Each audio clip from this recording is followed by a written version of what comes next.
I saw a video in my YouTube feed, and the title was, I Don't Want to Be Stupid Anymore. And I thought that was a great title. Very intriguing. So I clicked and watched the video. And what the person was saying is they don't want to feel stupid anymore. And a lot of it was about self esteem. I guess they felt stupid and ugly a lot. It was a good video, but that's not what I thought it was about. I thought it was about the person wanting to actually improve their intelligence, which is also a common question. How do I make myself smarter? And the usual advice is, take a class, read a book. Very simple. But I don't know if that's going to do it. Let's say I do decide to read a book, learn everything I can about that book, but I pick a comic book. Reading them over and over again might improve my vocabulary a little bit, but I'm not sure if that's going to make me smarter. If I learn all the trivia there is to know about this imaginary world, it's not really going to help me in my day-to-day life.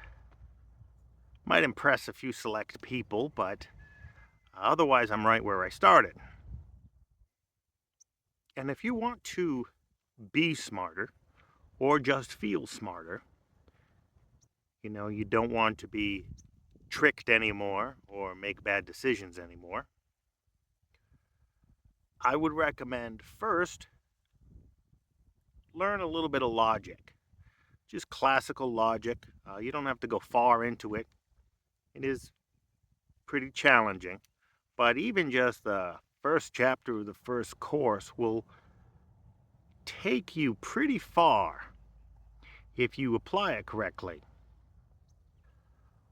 All men are mortal. I am a man, therefore I am mortal. Obvious, simple, I think everyone will agree with that.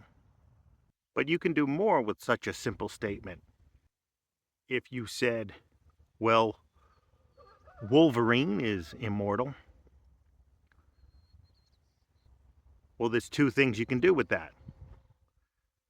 Either Wolverine is not a man, which is probably the case, or the initial statement was false. All men are not mortal. Or very simple truth tables, if you've seen those before. You take a couple statements. Bob broke the lamp, and the statement, Tom broke the lamp. And someone says, Bob and Tom broke the lamp. Well, let's say Tom broke the lamp is true, but Bob broke the lamp is false. Then the statement, Bob and Tom broke the lamp, is false because only one of them did. If you said Bob or Tom broke the lamp, that would be true because one of them did and the other didn't. And what I'm getting at with this is being able to evaluate the truth. I've noticed people tend to be pretty quick to believe things. When somebody says something, whatever it is, unless they're obviously joking or they give some other indication that it's not true, we tend to give them the benefit of the doubt. I don't think we should.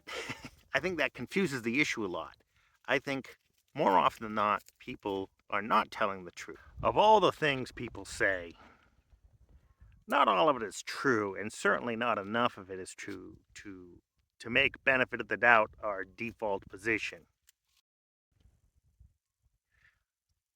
I think your thinking skills and your decision making will be a lot better if we all take a moment and practice evaluating all these statements people make, evaluating truth. So go ahead and watch a YouTube video or two about introduction to classical logic and just start practicing it. Start thinking about it. See what you can do with it. The next thing that I found helped me a lot is learning about probability. And you may think statistics and a lot of math, but that's not exactly what I mean. Again, I'm talking just basic probability. Bayes' theorem, basically. And that's just a way to update your beliefs. For example, somebody says, if you cook, I'll do the dishes. So you cook, and you see at the end of the day the dishes aren't done. So what does that mean? Well, the statement was false. They lied to you. If you confront them, they'll probably say, hey, I will, I'm doing it. And put it back on you and say, well, you didn't specify when they had to do it, but probability and Bayes' theorem will just have you update your belief. The next time a person says something, you might not want to automatically assume they're lying, because the next time they say something, it may be true. And they do take out the trash when you vacuumed. What's the likelihood that they're going to follow through with what they said? Is there a 90% chance? You know it's not 100%, and you know it's not 0, because sometimes they do it and sometimes they don't. So you can update it. There's a 90% they're telling the truth. There's a 80%, 50%, 10%. And based off of that, you can make a decision for yourself. If there's a 10% chance that they're telling the truth, I wouldn't count on it. And if there's a 50% chance, half and half, flip a coin, I wouldn't rely on that either. But if there's an 80% chance they're telling the truth, you might go along with it. And I think the third skill goes back to grammar school and high school word problems. You remember them.